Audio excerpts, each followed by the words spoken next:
안녕하세요, 여러분. Айсел입니다. 잘 지내요? Сәлем достар, сіздермен Айсел және Кимчи ТВ. Достар, бүгінгі 11-ші сабақтың негізгі қажетті етістіктер және оларды осы шақ, яғни нақ осы шаққа айналдыруды үйренетін боламыз. Ал келесі сабақтарда етістіктерді өткен және келер шақтарға жіктейтін боламыз. Сол үшін қоңырауды басып тіркеліп қойыңыздар.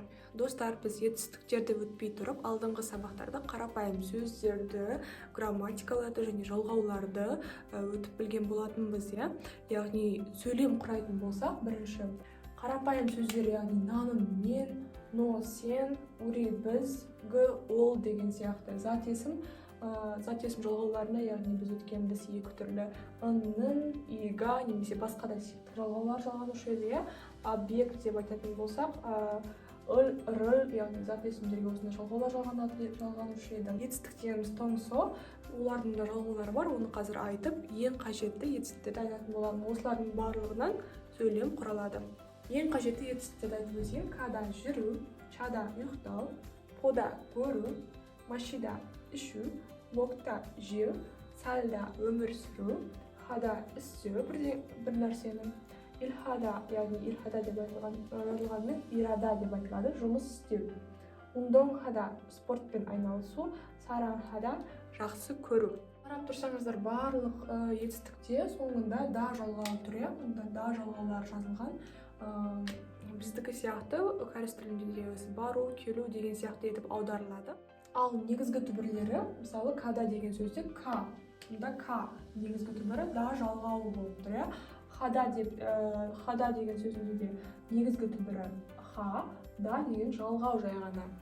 Яғни осы етістіктерді әртүрлі шақтың жалғауларымен жалғайтын болсақ, мұндағы да жалғалардың барлығы түсіп қалады, яғни олар айтылмайды, тек түбірлері ғана к, ча, по деген сияқты түбірлері ғана айтылып, әр шақтың өзінің жалғауы жалғанып айтылады. Енді достар, етістіктерді осы шақ жалғауларын жалғайтын боламыз, бірақ жалғамас бұрын корей тілінде ескере кететін жайт, әртүрлі сөйлеу стильдері бар. Мысалы, ең маңызды дейтіндері бірінші официалды стиль, екінші вежливый неофициальный стиль және қарапайым, яғни просторечный стиль, қарапайым тілде айтылатын стиль. Үш жетістікті мысал келтіріп айтатын боламын. Официалды стиль қай кезде қолданылатын еді? Ол қолданылады телевидениеда, яғни документация жағында официалды стильде айтылу мақсатында. Вежливый неофициальный стиль қай кезде қолданылады? Егер де біз мысалы енді танымайтын адамнан уақыт сұрағанда, мысалы дата сұраған, сағат неше болды деп сұрағанда, немесе танымайтын кісімен немесе үлкен кісімен осы вежливый неофициальный стильде сөйлеседі.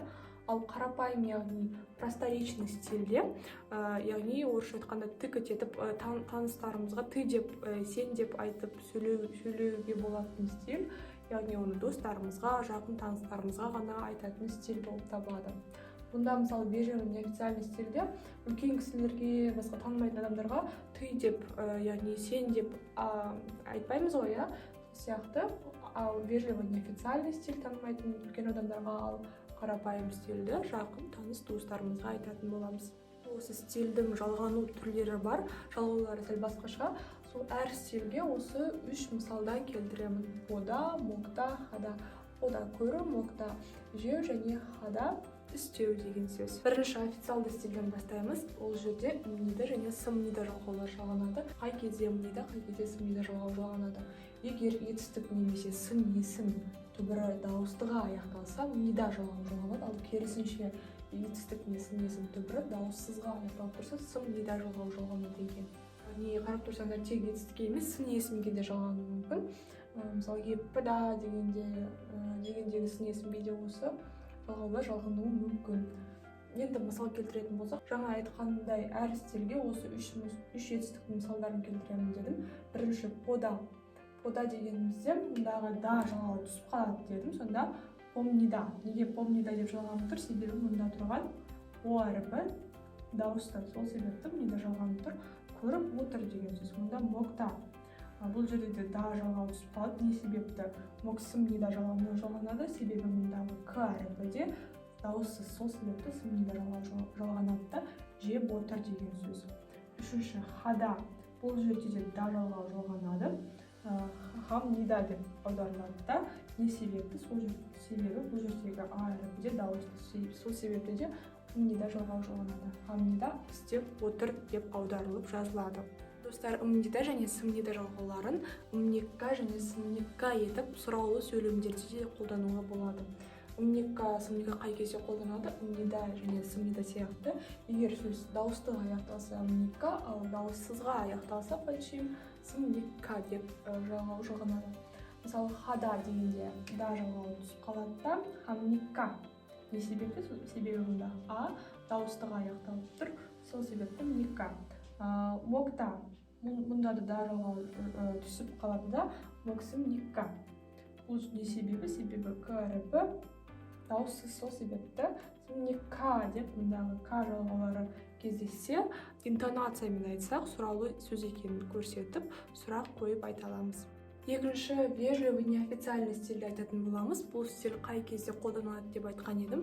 Яғни біз танымайтын адамнан бірдеңе сұрайтын болсақ, немесе бізден үлкен адамдарға осы стиль жалғауларын жалғап айтатын боламыз.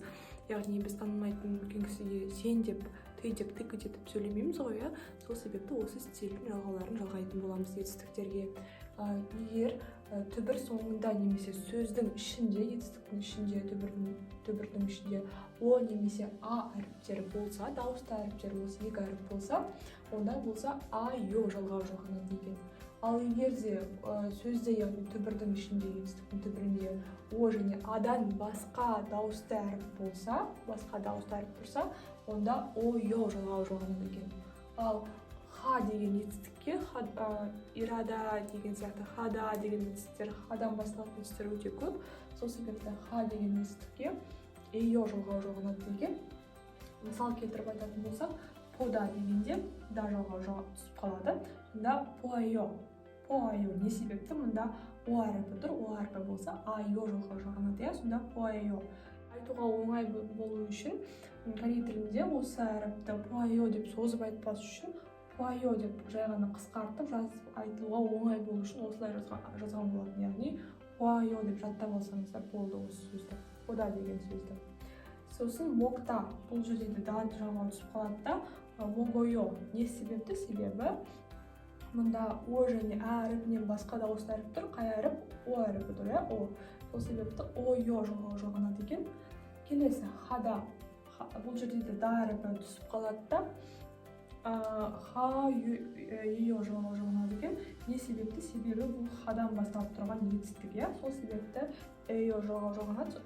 Бірақ бұл жерде де хада деген сөзде қысқартып айтуға оңай болу үшін хейо деп жаттап алсаңыздар болды. Яғни осыны қысқартып айтады. Түсінікті болды деген сенімдемін. Енді басқа стильге көшейік. Үшінші, қарапайым, яғни просторечный стиль. Қай кезде жалғанып, қандай жалғаулар жалғанды айтып өтейін.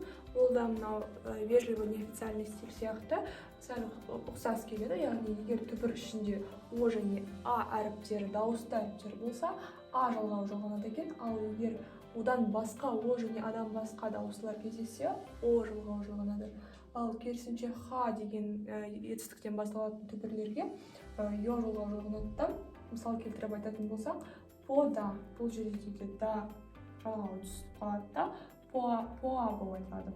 Қысқартып тез айтылу үшін вежливый неофициальный сияқты, стиль сияқты поа деп тез айтуға болады. Келесі мокта деп айтатын кезде та жалғау бұл жерде түседі. Мок о. Не себепті? Себебі мұнда о әріпі тұр. О және а әріп дауыстан басқа дауысты о әріп тұр. Сол себепті о жалғау жоғалады. Келесі хада бұл жерде да жалғау түседі. Хадан басталып тұрғандықтан йо жалғау жоғалады. Ха йо. Яғни қысқартып тез айту үшін хей деп жаттап алсаңыздар болғаны. Нақ осы шақ жалғауын айтатын боламыз. Нақ осы шақ деген қандай? Ол дәл қазір, в данный момент, в процессе деген сияқты жалғау түрі. Яғни оған го итта деген жалғау жалғанады екен. Мысал келтіретін болсақ, чигім мойо, не істеп жатырсыз деген сөзде ундон хагу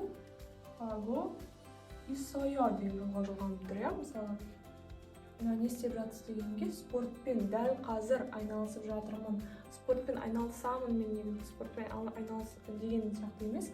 Дәл қазір не істеп жатырсыз? Дәл қазір спортпен айналысып жатырмын деген созылыңқы осы шақта айтып отырады екен. яғни ундон ха го исойо жоғалып тұр екен.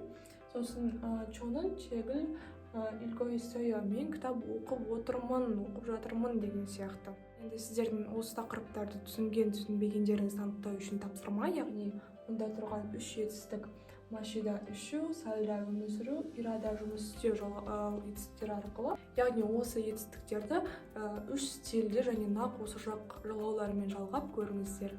Тексеретін боламыз, комментарийға жазсаңыздар болады. Келесі сабақтарда осы шақ сияқты келер және өткен шақтардың жалғауларын айтып өтетін боламыз. Сол себепті бұл каналды жоғалтып алмас үшін уведомление қосып тіркеліп қойыңыздар. Видео ұнаған болса, сабақ пайдалы болған болса, еңбегімді бағалап, лайк басып, комментарий жазып отырыңыздар. Менімен болғандарыңызға рахмет. Сіздермен болған Әсел Бани. Келесі кездескенше, аньон!